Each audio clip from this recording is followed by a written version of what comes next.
오늘 저와 여러분은 진실로 복 있는 사람들인 줄로 믿습니다. 왜냐하면 아버지께서 약속하신 성령을 받았기 때문입니다. 지난주에 말씀드린 것처럼 지난 주가 아니고 지난 금요일인데요.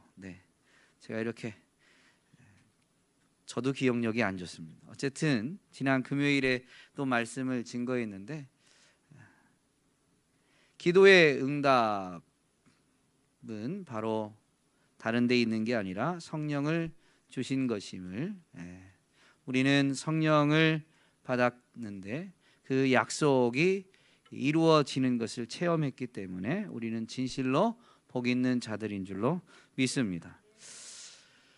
성령이 임하면 능력을 받아서 증인이 되어지는데요. 그래서 처음 교회에게는 예수님의 증인으로서 살아가야 될 그들에게 아버지께서 약속하신 것을 기다리라 라고 했고, 교회는 그 기다림을 기도로 채우게 되었습니다.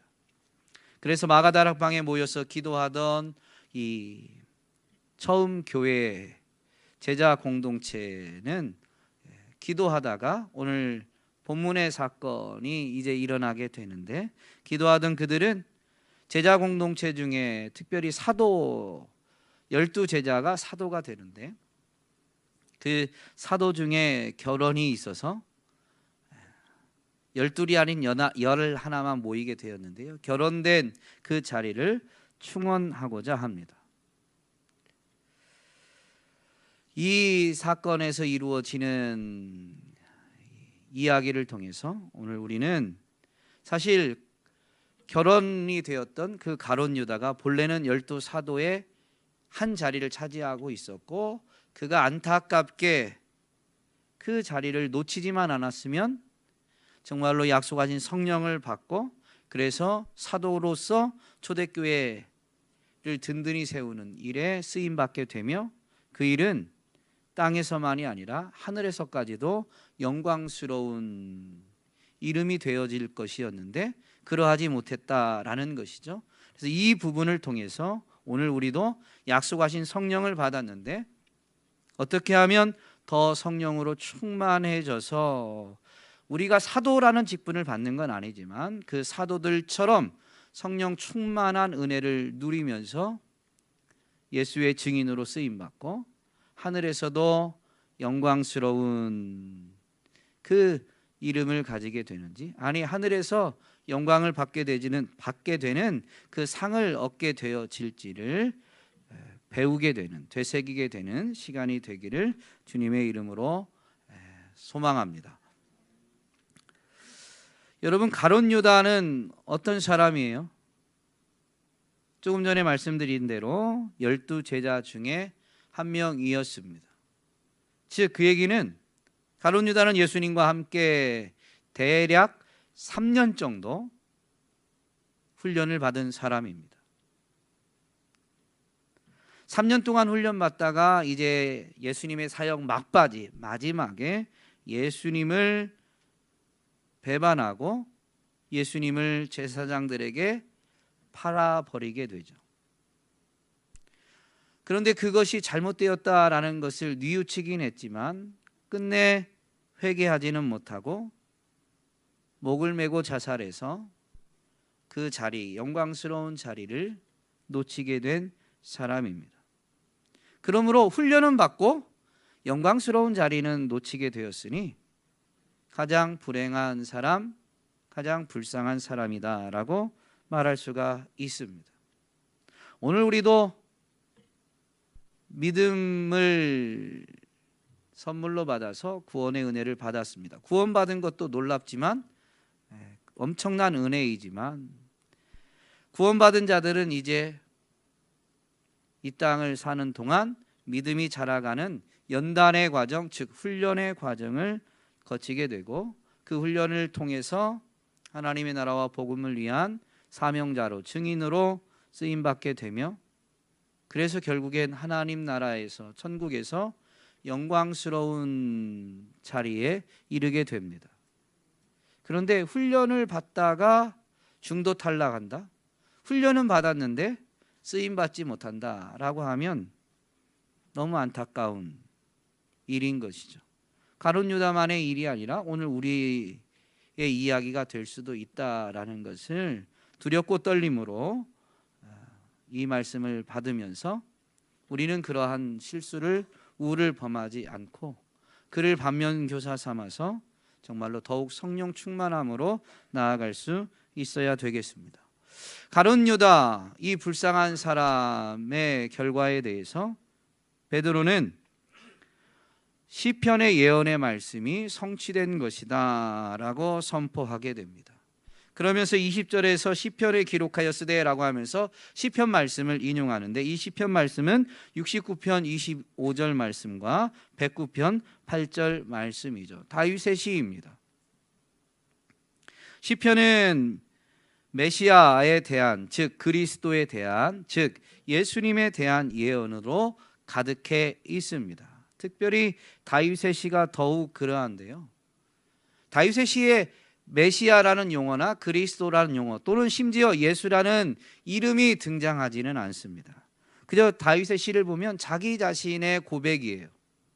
근데 이러한 시들이 왜 메시아에 대한 예언이 되느냐? 메시아는 다윗의 후손으로 오시는 분이고요, 그 다윗이 어떤 상황에서 고백한 것이 예수 그리스도를 통해서 성취되어졌기 때문에 다윗의 그 고백이 사실은 메시아에 대한 예언이다라고 이렇게 밝혀지는 것입니다. 다윗이 자기 자신을 가리키는 표현은 예수 그리스도를 통해서 성취되어져서 다윗이 자기 자신을 표현한 그 부분이 바로 메시아에 대한 예언으로 해석되는 경우가 많고요. 그러므로 다윗의 대적, 다윗의 시를 보면 대적들에 대한 언급도 많이 있습니다. 그 다윗의 대적들은 결국 메시아를 반대하는, 메시아를 적대하는 원수들로 분명히 상징되어지게 되는 것이고, 더 본질적으로는 예수 그리스도의 진정한 정체, 하나님의 아들이시죠. 그 하나님을 대적하는 바로 마귀를 상징하는 것으로 이 시편들이 해석되어집니다. 그래서 베드로가 이 다윗의 시를 통해서 다윗의 원수들에 대한 그 선언이 정말로 그대로 이루어졌다, 즉 가룟 유다를 통해서 그대로 이루어졌다라고 선포하게 된 것입니다. 그렇다면 이 시편에서 예언되어졌던 말씀이 성취되어진 것이니 다윗을 통해서 예언했지만, 그러면 그 예언의 말씀을 성취하신 분은 누구예요? 예수 그리스도시고 바로 하나님이시죠. 그러면 여러분, 가룟 유다는 하나님이 예언의 말씀을 성취하기 위해서 희생당한 사람인가요?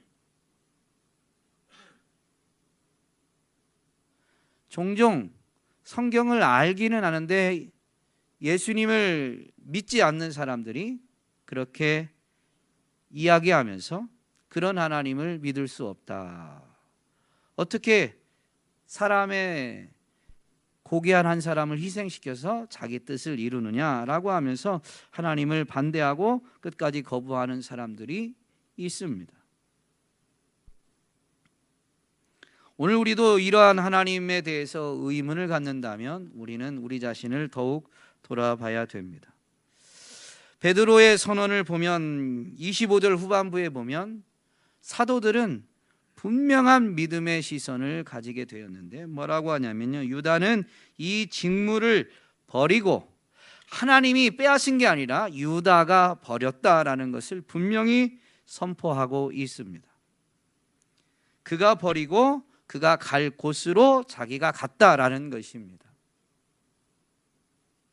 이 표현은 유다의 책임이다라는 것을 분명히 나타나는 표현이요, 사람의 행위 그리고 그에 대한 결과는 사람의 책임임을 분명히 나타내는 것입니다.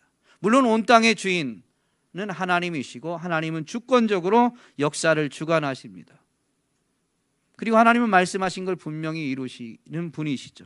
그래서 그 하나님의 예정, 섭리가 분명히 있습니다마는 그것이 사람의 자유의지를 빼앗으면서 하나님이 강압적으로 이루어 가시는 것은 결코 아님을, 이것이 우리는 조금 어렵게 해석될 때 있는데요, 어렵게 해석되는 이유는 우리의 타락한 본성 때문입니다.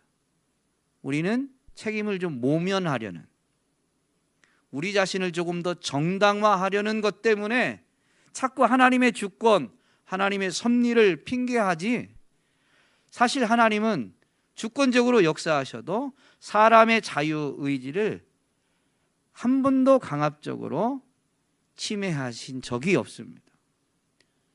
잘못된 결과는 사람의 선택, 그 사람의 자유의지를 가진 그 사람이 선택한 결과일 뿐입니다. 가룟 유다가 왜 이 직무를 벌였을까요? 즉, 사건으로 보면 가룟 유다는 왜 예수님을 배신했을까요? 하나님이 그렇게 한 게 아니에요. 가룟 유다가 한 거죠. 그렇다면 우리는 왜 가룟 유다는 예수님을 배신했는가? 왜 가룟 유다는 예수님을 팔았는가라는 것을 생각해 봐야 됩니다. 우리 안에도 그런 가룟 유다와 같은 모습이 있을 수 있으니까요. 여러분, 가룟 유다가 왜 예수님을 팔았어요?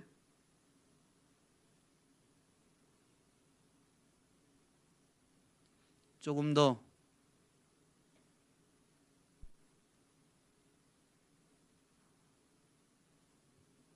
분위기가 굉장히 무겁습니다. 그런데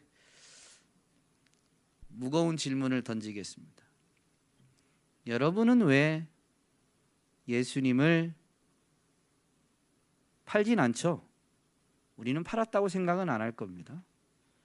이렇게 질문을 던지겠습니다. 여러분은 왜 예수님을 따르지 않았습니까?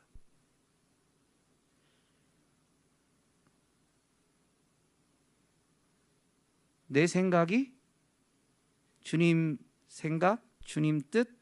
근데 여러분, 주님 생각과 주님 뜻은 어떻게 알아요? 말씀을 통해서, 주의 말씀보다 앞서기 때문입니다. 가룟 유다가 판 사건을 보면 마태복음 26장에 분명히 기록되어 있습니다. 14절에 그때에 라고 하면서 이렇게 기록하죠. 12 중에 하나인 가룟 유다라 하는 자가 대제사장들에게 가서 말하되 내가 예수를 너희에게 넘겨주리니 얼마나 주려느냐 하니 그들이 은 30을 달아주거늘 그가 그때부터 예수를 넘겨줄 기회를 찾더라. 이미 제사장들을 찾아가서 거래를 했습니다. 아직 넘겨주진 않았지만 돈은 이미 받았어요. 근데 그때가 언제냐? 여러분, 그때가 언제예요? 너무 어렵게 생각하지 마세요. 마태복음 26장 14절 앞부분입니다. 6절부터 13절에 보면 무슨 사건이 기록되어져 있냐면요, 예수님이 나병 환자 시몬의 집에 가셔서 식사하시는 장면이 기록되어져 있습니다. 그 식사하는 중에 한 여인이 찾아오되 조용히 예수님께 다가가서 향유 옥합을 깨뜨려서 자신의 머리털로 예수님을 씻겨드립니다. 그 향유를 붓고 자신의 머리털로 예수님의 발을 씻겨드리죠.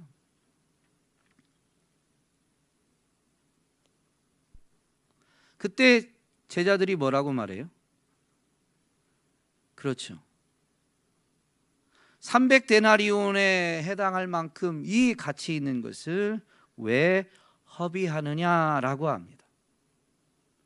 여러분, 그 향유가 한 옥합에 든 그 향유가 300데나리온의 가치가 있다라는 것을 이 여인은 모르기 때문에 그렇게 했을까요? 알고 있습니다. 그거를 그렇게 모으게 된 데에는 결코 작은 노력이 있는 게 아니죠. 300데나리온, 1데나리온이 성인 한 사람의 하루 임금이니까 300일을 일해야 버는 돈이에요. 작은 돈이 아니죠. 그 여인이 그걸 몰라서 한 게 아니에요. 알고도 그렇게 행한 거예요. 그럼 여러분, 이게 이만큼 가치 있는 걸 알고도 그렇게 행하는 이유가 뭘까요? 그렇게 하는 것이 더 가치 있기 때문에, 더 중요한 일이기 때문이에요. 제자들은 그 의미를 몰랐지만 예수님은 알아요. 그래서 제자들은 왜 허비하느냐라고 하면서 차라리 그것을 팔아가지고 가난한 자들에게 나누어 주면 더 좋았을 텐데 너는 왜 허비하느냐라고 책망했지만, 예수님은 그런 제자들을 만류하시면서 이유를 분명히 설명하시죠. 나의 장례를 준비한 것이다. 즉 예수님은 이미 가이사랴 빌립보에서 베드로가 신앙 고백한 이후부터 이제 예루살렘에 올라가서 제사장들에게 고난당하고 죽으실 것과 함께 부활하실 것을 가르치셨습니다. 그러면서 이제 갈릴리 지역에서 가이사랴 빌립보에서 이제 신앙 고백 이후에 가르치셨으니까 거기서 남쪽으로 내려가서 이제 예루살렘으로 나아가고 있어요. 그리고 예루살렘 이제 인근 베다니에 오셔서 이 일을 했거든요. 그러면 베다니와 예루살렘은 인접해 있어요. 이제 예루살렘에 들어가셔서 예수님이 죽으실 날이 얼마 남지 않았다라는 거죠. 그래서 예수님 말씀하신 거예요.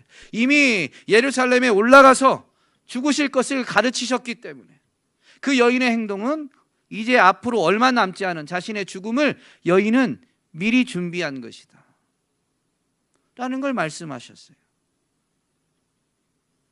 그러면서 그 여인이 한 행동은 매우 가치 있고 의미 있는 행동임을, 그래서 이제는 복음이 전해진 곳마다 그 여인의 행동도 기념되어질 것을, 기억되어지고 기념되어질 것을 분명히 말씀하시죠.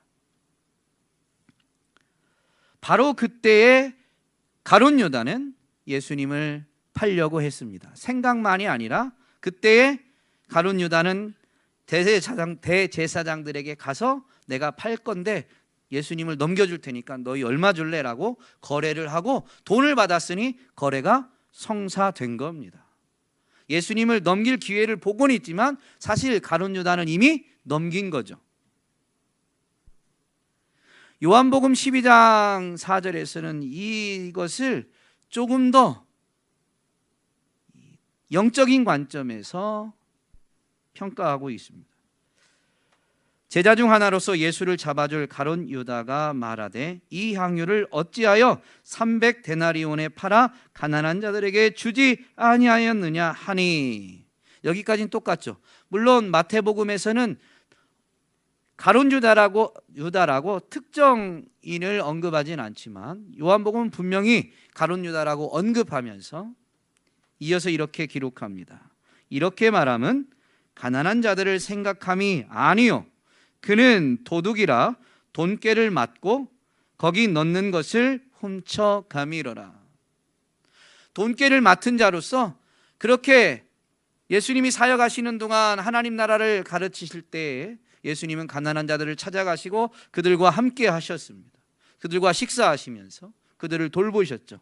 예수님의 말씀에 감동된 사람, 심지어 예수님이 병든 자를 고치고 귀신을 쫓아내시다 보니까 그 은혜를 입은 사람들 중에 예수님의 사역을 후원하는 자들이 나타났어요. 그런데 예수님은 그 후원을 받아서 물론 동네마다 돌아다니면서 말씀을 선포하시고 병든 자를 고치시다 보니까 예수님의 공동체, 제자 공동체도 경비가 필요하긴 했지만 주된 그 후원금에 사용되는 곳은 가난한 자들에게 나누어 주는 거였습니다.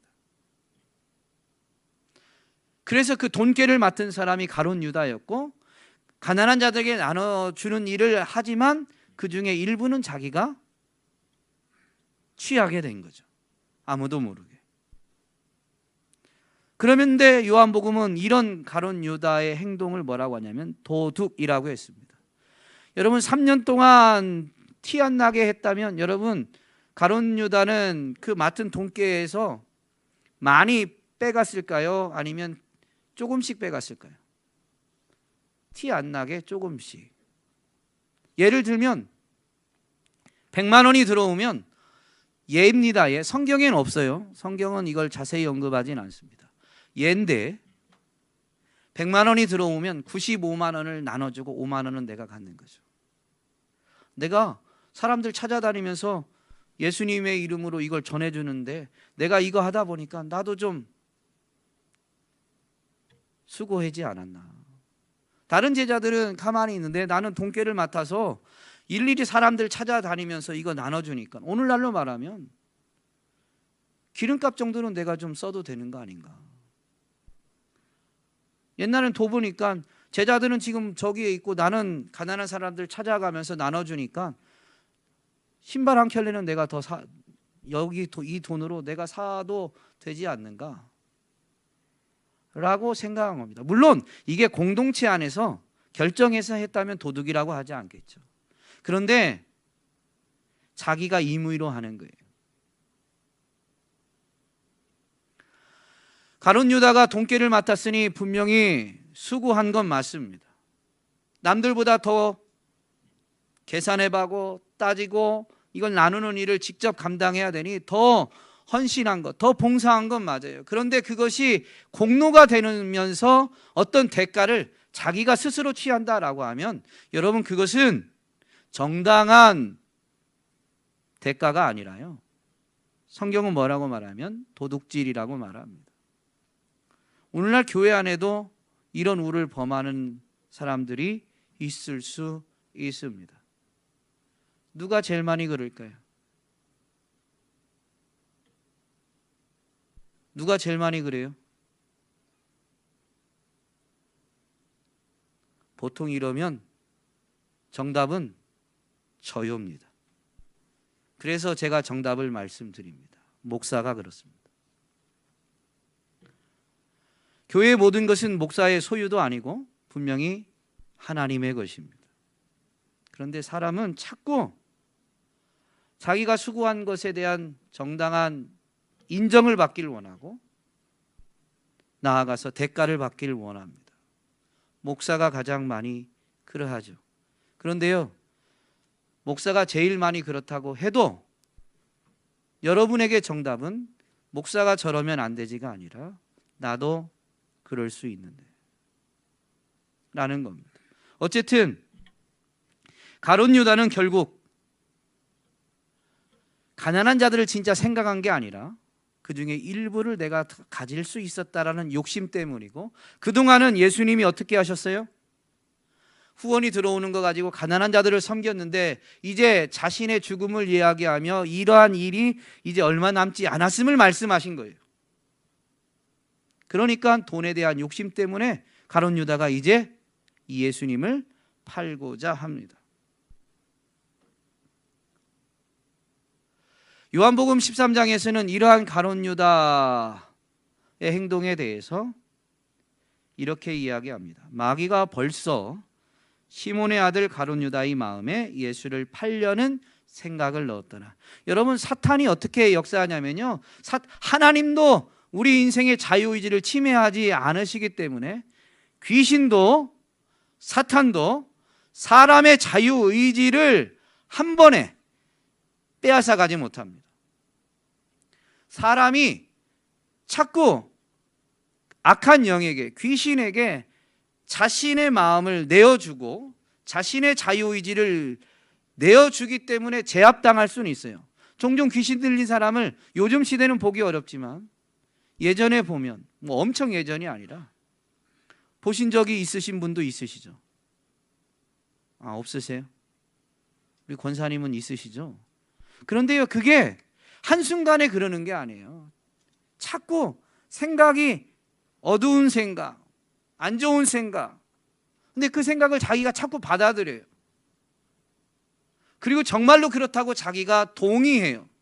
그러면 처음에는 생각을 집어넣었던 그 악한 영이 마음을 내어주니까 그 사람의 마음에 자리를 틀고 자리하게 됩니다. 그래서 시편 기자가 그렇게 말하는 거예요.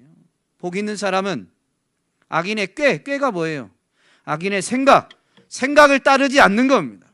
생각이 들어오면 먼저 생각을 거절해야 돼요. 근데 생각을 따르다 보면 어떻게 돼요? 생각을 자꾸 받아들이다 보면 죄인의 길에 어느덧 서 있어요. 그 죄인의 길에 서 있다는 건 이제 죄인의 길을 걷게 되는 거죠. 그때 뿌리치지 못하면 어떻게 되냐? 오만한 자의 자리에 이제 아예 앉아버립니다. 사단이 그렇게 일하는 거예요. 우리의 자유의지를 한 번에 빼앗아 가지 않습니다. 우리가 내어주는 거예요. 사람이 내어주는 겁니다. 가룟 유다 때도 어떻게 했냐면 이 생각을 집어넣었어요. 그런데 집어넣었는데 그 생각을 자기가 따른 거죠. 자기 의지로 그 생각대로 자기가 행한 거예요. 그래서 오늘 우리가 읽진 않았지만 우리가 읽은 본문 뒷부분 25절에서 베드로가 분명히 말하죠. 유다는 이 직무를 자기가 버리고 자기가 갈 길로 가게 되었다라고 분명히 말합니다. 그러면 사단은 뭘 통해 역사하는지 알 수 있겠죠. 우리의 욕심을 가지고 역사합니다. 욕심을 통해서 역사합니다. 인간이 가지고 있는 그 욕심, 그것을 살짝 부추기고 그리고 그럴듯하게 포장합니다. 가룟 유다 같은 경우도 아마 그럴 거예요. 야, 구약의 율법에 보면 가난한 자들을 돌봐야지. 지금까지 잘해왔는데 왜 이걸 중단하려고 해? 계속해야지. 그리고 너는 그 일하는데 열심히 하니까 그것 중에 일부만 가질 뿐이야. 야, 네가 반이라도 가졌냐? 아니 10%라도 가졌냐? 아까 예를 든 경우로 치면요, 100만 원 중에 95만 원을 진짜 가난한 자들을 돌보는데 쓰고 5만 원만 가졌으니까, 야, 네가 가진 게 10%나 되냐? 네가 일한 거는 가난한 자들을 직접 찾아가고 그들에게 물질을 나눠주는 일은 12명 중에 누가 했는데? 너만 했잖아. 그런데 그것 중에 10%도 아닌 그 정도 갖는 게 잘못된 게 아니지 라고 포장합니다. 이 욕심에는, 돈에 대한 욕심이 생기면 그 말이 정당화가 되죠. 세상도 수수료를 10%는 띄는데 나는 5%만 받으니까 뭐 이렇게 합리화할 수가 있게 되는 겁니다. 그러다 보니까 그 생각이 사단이 불어넣었는데도 불구하고 자기가 판단할 때는 잘못된 게 아니죠. 기준이 어디가 갔어요? 세상에서는 수수료가 10%는 되는데 세상엔 다 저러는데 라고 하면서 말씀이 기준이 아니라, 하나님이 기준이 아니라, 예수님이 기준이 아니라 세상이 기준이 되면서 자기를 합리화하고 정당화하게 됩니다. 그러면서 예수님을 팔게 되는 거예요. 바꿔서 아까 여러분께 질문 드린 대로 하겠습니다. 그래서 말씀에 순종하지 못하게, 아니 못한 게 아니죠. 우리가 선택한 거니까 아니하게 되는 것입니다. 여러분, 왜 가룟 유다는 자살했습니까? 예수님을 팔 것이 잘못됐다라는 것을 뒤늦게 뉘우쳐요. 마태복음 27장 3절 말씀에 보면 그때 예수를 판 유다가 그의 정죄됨을 보고 스스로 뉘우쳐 그는 30을 대제사장들과 장로들에게 도로 갖다 주며 이르되 내가 무죄한 피를 팔고 죄를 범하였도다 하니 그들이 이르되 그것이 우리에게 무슨 상관이냐? 내가 당하라 하거늘 유다가 은을 성소에 던져놓고 물러가서 스스로 목매어 죽은지라. 왜 자살했어요? 잘못된 것을 깨닫기는 했는데 이게 잘못이다, 죄다라는 걸 알았어요. 깨달았어요. 뉘우쳤어요. 그런데 거기에서 주님께로 돌아오지 못한 거죠. 즉 회개는 뉘우침으로 시작이 되지만 뉘우친 것 자체가 회개는 아니에요. 이게 죄다라는 것을 깨달았으면 그 죄를 가진 상태로 주님께 나와야 주님으로부터 죄사함을 받아요. 그게 회개예요. 가룟 유다는 죄를 깨달았어요. 자기가 죄를 지었다라는 것. 예수님이 이 그때에는 마태복음 27장 3절에 있는 그때에는 자신은 제사장들에게 예수님을 팔았는데 밤새 예수님을 신문했던 이 종교 지도자들, 제사장들과 서기관들은 예수님을 죽이려고 했는데요, 죽일 권한이 자신들에게 없어요. 그래서 신성모독죄라는 죄명을 가지고 빌라도에게 찾아갑니다. 사형 언도권이 있는, 재판권이 있는 빌라도에게 찾아갑니다. 그때입니다. 그런데 이 종교 지도자들이 예수님을 빌라도에게로 끌고 가는데 이미 죄는 정해졌죠. 죄목이 나왔으니까, 신성모독죄.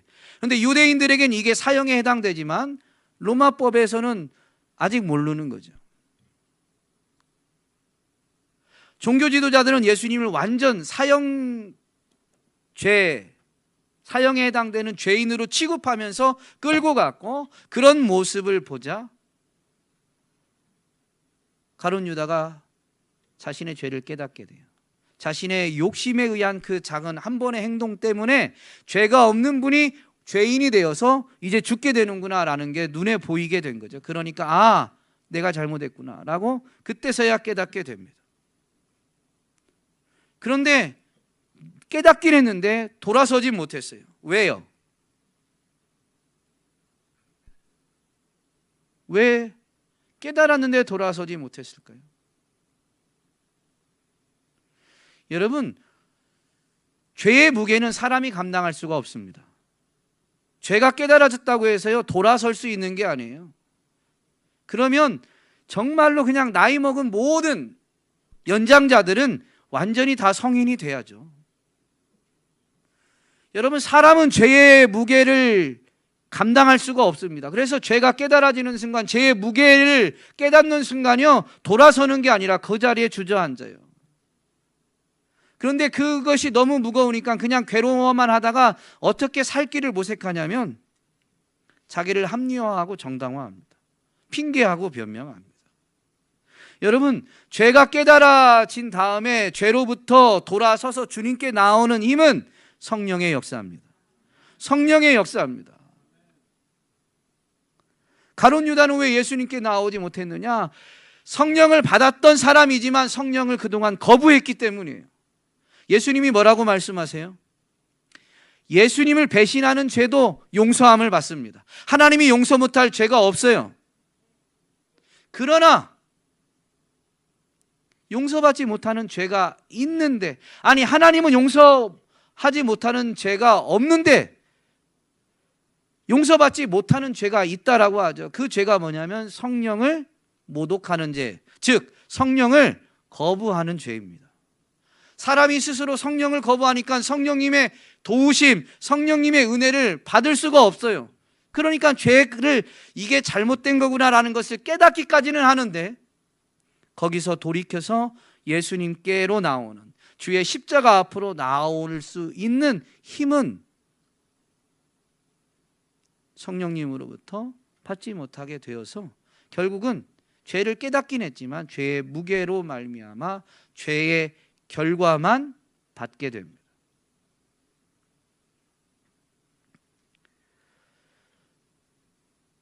가룟 유다의 이 모습에서 우리가 분명히 깨달아야 되는, 얻어야 되는 교훈이 있는데 그게 뭐냐면요, 첫 번째는 죄를 범하기 전에는 죄의 심각성을 사람은 잘 모른다라는 겁니다. 왜냐하면 사탄이 미혹하기 때문이에요. 사탄이 포장하기 때문에, 거짓말로 속이기 때문입니다. 죄의 심각성, 죄의 무게를 그대로 가르쳐주지 않아요. 사탄은 할 수만 있으면 우리를 속이고, 성령님은 그것을 우리에게 경고하고자 하죠.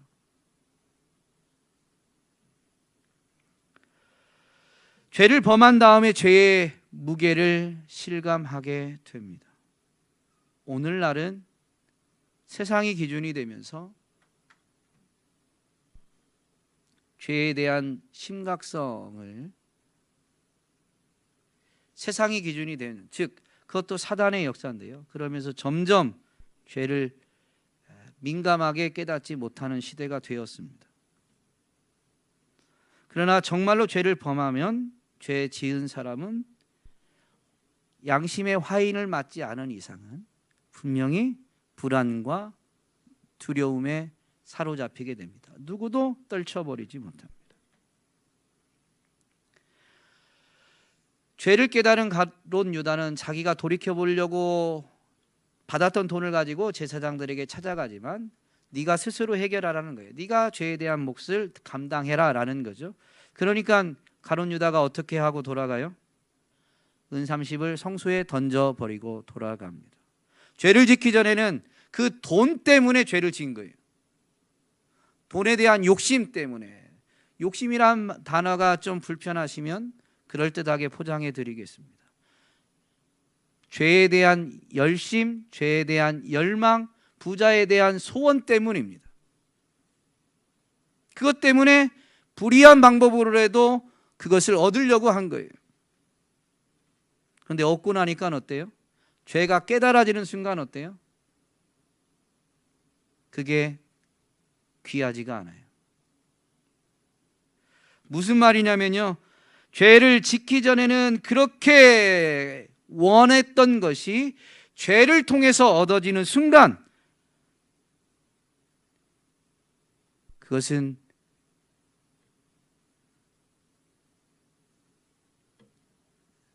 사랑의 대상이 아니라 미움의 대상으로 바뀝니다. 다윗의 아들 암논이 상사병에 걸려 누웠는데요, 상사병에 걸릴 만큼 사랑했던 여인을 얻는 방법을 그의 친구 중에 하나가 불의한 방법을 쓰도록 제안했고, 상사병으로 너무 힘들어하던 그는 그렇게 하면 그 여인, 사랑하는 여인을, 배다른 누이지만 다말을 자기가 옆에 둘 줄 알고 불의한 방법, 강간하는 방법을 아주 계획적으로 해서 행하게 됩니다. 근데 성경이 분명히 뭐라고 하냐면 강제적으로 그 여인을 범하고 난 다음에 그리고 암논이 그를 심히 미워하니 이제 미워하는 미움이 전에 사랑하던 사랑보다 더한지라. 돈에 대한 것도 그렇고 여인에 대한 것도 그렇고 성경은 분명히 이 죄의 실상을 보여줍니다. 죄를 통해서 얻는 것은, 죄를 짓기 전에는 그렇게 원했는지 모르지만 죄를 짓고서 얻는 것은 죄 때문에 결코 사랑하지 못합니다. 미움의 대상이 되는 것이죠. 성령을 거부하면 결코 회개할 수가 없습니다. 오늘 이 말씀을 통해서 우리는 죄를 범하기 전에 죄의 심각성을 우리가 분명히 깨달을 수 있도록 말씀을 부여잡고 하나님의 도우심을 구해야 될 줄로 믿습니다. 원하는 것이 있다 할지라도 불의한 방법이 우리를 미혹할 수 있어요. 그런데 그 원함이 도리어 그것을 미워하게 된다라는 것을 분명히 기억하면서 정당한 방법으로 조금 더 인내하면서 더디 얻더라도 정말로 정당한 방법으로 원하는 것을 이루어 가야 됨을 잊지 않는 저와 여러분이 될 수 있기를 주님의 이름으로 부탁드립니다. 그리고 마지막으로 우리는 이 성령님의 도우심이 아니면 실수하고 넘어지는 우리들은 돌이킬 힘이 없다는 것. 그러므로 오늘도 예배 자리에 나왔다라는 것은 우리는 정말로 성령을 선물로 받은 자들이다라는 분명한 증거인데요. 이후로는 그 성령님을 더욱 의지하는 저와 여러분이 되어서 그 성령님의 감동하심을 소멸하지 않고 갈수록 성령 충만한 자들이 될 수 있기를 주님의 이름으로 축복합니다. 그러면 오늘 찬양을 통해 고백한 것처럼 하나님의 말씀을 우리의 삶으로 살아내게 되고 우리는 그래서 하나님의 증인이, 말씀이신 하나님의 증인이, 그래서 말씀의 증인이 되게 되는데요. 여러분을 통해 말씀이 진실로 그러하다 말씀이 실제다라는 것이 입증되어지고 하나님의 말씀이 선포되어지기를 주님의 이름으로 축복합니다.